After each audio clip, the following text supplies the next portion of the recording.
Hey guys, how you doing? I got a couple of minutes before I start work, so I thought I'd give my 10 cents worth on my opinion on the whole gi versus no gi thing, since it's come up in some of the comments. So um, just a little context, I guess, that I started jiu-jitsu in '97. Um, after I don't know, I was 27 then. I've been doing martial arts since I was like 4. So as soon as I started doing jiu-jitsu, they had the UFC playing on a TV. They had tapes and stuff at the gym, and immediately I was like, "That's what I want to do." Yeah, and so jiu-jitsu was kind of like the missing piece. I'd done a lot of striking. I'd done quite a bit of judo, um, and so like the submissions and stuff like that, and the way that the jiu-jitsu guys moved. I mean, I got my absolute ass handed to me day one.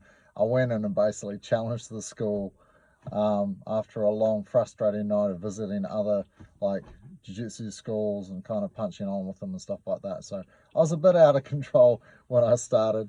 I was a pretty young and aggressive guy, and so I just wanted them to prove to me that their martial art worked, and they did that. Um, so like that was the mentality that I went in with. And I didn't even know about the UFC before I started it. So it wasn't until like my second or third day in the academy that I went into the lounge to rest between classes, and I saw the UFC on the video and on the TV and that. So that's primarily what I was doing. So I did jiu-jitsu in New Zealand for a couple of years, won a lot of titles and stuff, and then decided to come to Australia where I am now. Um, well, I moved to Melbourne because the only black belts at the time were in Melbourne. But again, my primary focus was on fighting, and like it wasn't called MMA then, like, NHB, no holds barred, Valetudo, whatever you want to call it. And we didn't have a lot of rules. We'd headbutt each other in training all the time, use elbows, pretty much do whatever you wanted. And so it gave me a very good understanding of what really works in a real fight. And I mean, I was doing security at the time. I'd been doing security since I was like maybe 18, 19. I was then 27 when I started. And I continued doing security until I was probably 30. Yeah, probably 30. So like year 2000 or something. So anyway, um, so that's my background and what I was looking for, and being a martial arts guy and being a fighter most of my life, then that was my thing. So when I moved to Melbourne and there was like no MMA, it was actually illegal in the state of Victoria. But competition jiu-jitsu was massive. There were two main jiu-jitsu rivals there who had big academies. Um, and I was kind of frustrated by it, to be honest, because a lot of the jiu-jitsu guys would kind of carry on like they were street fighters and that they were fighters, and it was fight this and fight that. But like for the most part, like they weren't like tough guys. They weren't particularly good fighters. And I mean, they might have been decent at jiu-jitsu, but I'm sure if you threw a wet towel at them in a street fight that they'd fall over. So I wasn't impressed by that. I didn't like the whole guard pulling thing. I thought that was kind of stupid. I always thought that people should be penalised a couple of points for pulling guard. Um, like stand up, learn to throw, wrestle, whatever. But like the idea of pulling guard isn't going to happen in the street. So I was just like, well, that seems kind of stupid. And because I had a good throwing background, then everyone pulled guard on me anyway, which just helped me pass. But it wasn't really my thing. I mean, if I had to, then I could, and I had a strategy for it, but I would always, always, always try and throw the person. So, um, yeah, I found like the competition jiu-jitsu was okay. There was nothing else really around. I was getting better at jiu-jitsu, and I still had my eye on fighting the UFC. I'd contacted Ken Shamrock at the Lions Den, because that was like the first proper MMA school kind of in the world. And so I've been in touch with them. They said, yeah, come over, but I wanted to get a couple of years jiu-jitsu under my belt over here at least. But then I ended up being invited to teach at a gym, and that kind of took off. I really enjoyed teaching. I'd been trained as a coach since I was really young, so I tended to be good at it. And because of my very practical way of approaching jiu-jitsu, a lot of people really liked that. There were quite a few people who didn't really like the sport side of jiu-jitsu, so they appreciated my very practical way of looking at it. And that's continued, and that won't change. My dad was in the military. I've got quite a few friends in the special forces and stuff like that. So, like, I've always had, like, this is for war, this is for when my life's on the line. And it has saved my ass a number of times. So competition jiu-jitsu, I tolerated it. There was nothing else to really do in the art, so I was doing that. And then it changed a lot. It changed a lot when deep half and things like that started coming, and I'm like, I'm not a fan of that. I'm not going to lie on my back underneath somebody, directly underneath them. And I pressure tested it with a few of my high level guys, and one of my students had spent like almost a year training with Marcelo Garcia and Danaher and a few other guys in New York. So he came back with deep half, and I just grabbed him by the throat and smashed him in the face. And we did that over and over and over, and it just didn't work. Every time I see it in the UFC, every time I see somebody reach under that leg and lie on their back, they just get pummeled. Yeah, like maybe a couple of times in the whole history of UFC has it actually been successful. And certainly in a street fight, I would never put myself in that situation, right? So that immediately wrote that off for me, and I wasn't interested. And it's exactly the same thing with my attitude towards the modern leg lock game. You can have a knee bar and a straight ankle lock, maybe, right? The way I do it is a little different than most because I'm always worried about people hitting me. So in my video with my friend Andrew Sheridan, when he's doing a private at my house, there's a video at the back of my house. We're doing a private where he and I talk about leg locks and how I do them, especially knee bars. A lot of people go for knee bars. You're turning your back to the person above you, and they can smash you in the face, something terrible. So I've got a way of planting my foot deep in their armpit to keep them away and keep them posted to stop them hitting me. Like, there's things like that you have to take, and you have to take into account. You can't just like drill leg locks with your friends and have some fun and attack and wrestle hard and stuff like that, and then go, that's going to translate to real fighting, because it's just not. I really like the idea that Gary Tonin is trying. Yeah, he's gone out there, put his reputation on the line, but for him, it's an experiment. Yeah, and he's trying and he's losing, and he's trying and he's losing. And I reckon if he gets to continue it long enough, that he'll find a way to make it work. And I truthfully hope he does, because I've been really fascinated with seeing whether people can really translate or blur the lines between competition jiu-jitsu and especially no-gi jiu-jitsu in the modern leg lock game and MMA. And I don't mean the occasional superstar. I don't mean somebody who is the world's best at leg locks going in against people who are not very good at them at all, who aren't even very good grapplers. Like, that to me still doesn't prove it. It proves it's possible, but for me, and the reason that I like jiu-jitsu so much, is that it plays the odds, it plays the percentages. Fights are most likely going to end up on the ground, so you need to know how to fight on the ground. And I express the control from each of the positions in terms of a percentage of the fight. Like back mount is like 90-10, mounts like 80-20, knee ride 70-30, side control 60-40, half guard 55-45, etc., etc. So I'm not a numbers fan, but I like to express it in terms of that. And I like the fact that jiu-jitsu plays on if you had 1,000 fights, what's most likely going to happen? Okay, let's prepare for that and be really, really good at that. So even if someone is an absolute superstar in leg locks and they come into MMA and they can be successful against the occasional opponent, world superstar still isn't enough for me to get into it.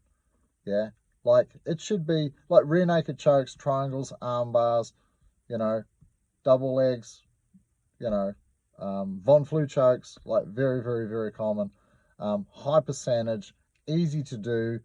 I can train somebody in a couple of months to be able to do them successfully. So, like that to me is like high percentage jiu-jitsu. That's the sort of stuff. Because I mean, let's be honest, I don't lose a lot of students. It's usually if they move away or sometimes they break up with their spouse and for a while they're troubled financially and things like that. But for the most part, I don't have students suffer the blue flu, so I don't worry about like losing students and things like that. But for the most part, a lot of people will commit for, a couple of years, right? So I figure my job is to get them to blue belt and to make them really competent and safe and to be able to protect themselves and others, yeah? And so that for me means almost exclusively gi training, and then heading to like the last couple of months before their blue belt exam, then they start putting the gloves on and start like really pressure testing all the positions, especially their guard, and making sure that they're very comfortable being able to take people down who are trying to hit them and kick them, and being able to deal with very aggressive people who are in their guard on top, right? So worst case scenario, and any of you that were Timmy's grading or have seen it will know like we go pretty hard during the blue belts gradings because like that's what we're testing, right? After that, if they want to sometimes over summer it's really hot, and if the guys do want to do some no gi, they can. Pretty much the mat just gets too slippery. So it's better doing it in a gi anyway. I like training in a gi with gloves because like that makes it more street fighty, because like people have always got t-shirts and jeans and jackets and stuff like that on almost always, and you can use them. I've choked people unconscious with their t-shirt. It's not difficult to do. I've used people's pants to sweep them, mid-fight and stuff like that. And so training with a gi on is really, really, really important. Mostly, as I expressed in a comment this morning, defensively, Sun Tzu says, if you've got ultimate defense, then you can be offensive as much as you want, but defense first, always. Yeah, I would much rather have a giant impenetrable castle than a cannon and no castle. Yeah, so that's the way that I look at jiu-jitsu, because that's the way that warfare and interpersonal warfare has been defined for like 2,000 years, right?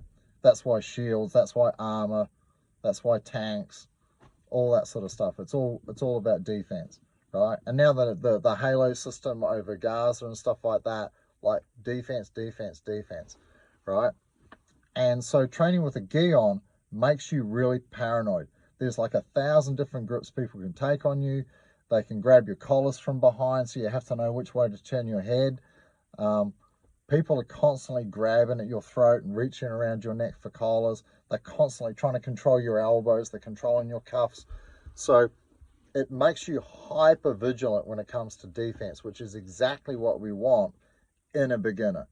Yeah, so the first 2 years, lots and lots of mount, lots and lots of mount escape, lots of takedowns, lots of headlock defense, lots of kesekatami, or scarf hold, which is basically like a head control anyway.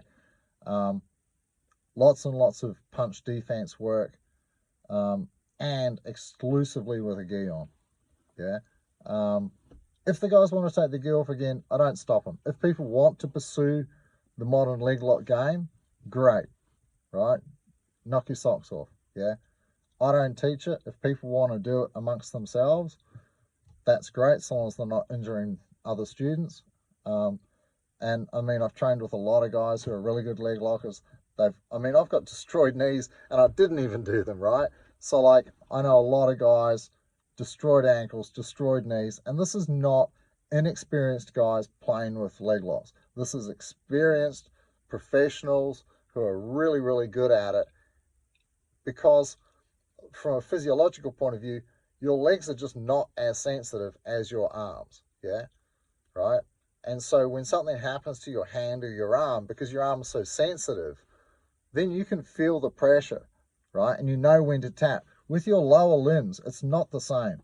And so it takes time for your ankle and your knee to send the message to your brain saying, hey, this is not good. I don't think I can tolerate this. By the time you get that message, it's already done. And if you watch a lot of the no-gi professional matches, and I do watch it, I love watching it. Almost every day I watch, Polaris or Metamoris or, Who's Number One or whatever the latest thing is. I watch all of it, right? I enjoy watching it, right? But almost every single time, almost every single submission ends in an injury, yeah? And then if you watch like IBJJF, like gi fights, almost no matches end with an injury. The person can tap, right? So there is time there. And you can, so like for me, avoiding injury, keeping my students safe, them not getting injured, especially since the majority of them are like in their 30s and 40s and 50s and even some in 60s. So like that's my primary thing, yeah, is to make sure that people are safe while they're learning the art. So if something happens to them in the street, that they can deal with it. Like that's my primary interest. It's not about whether they compete. A lot of my students go in like and compete and stuff like that.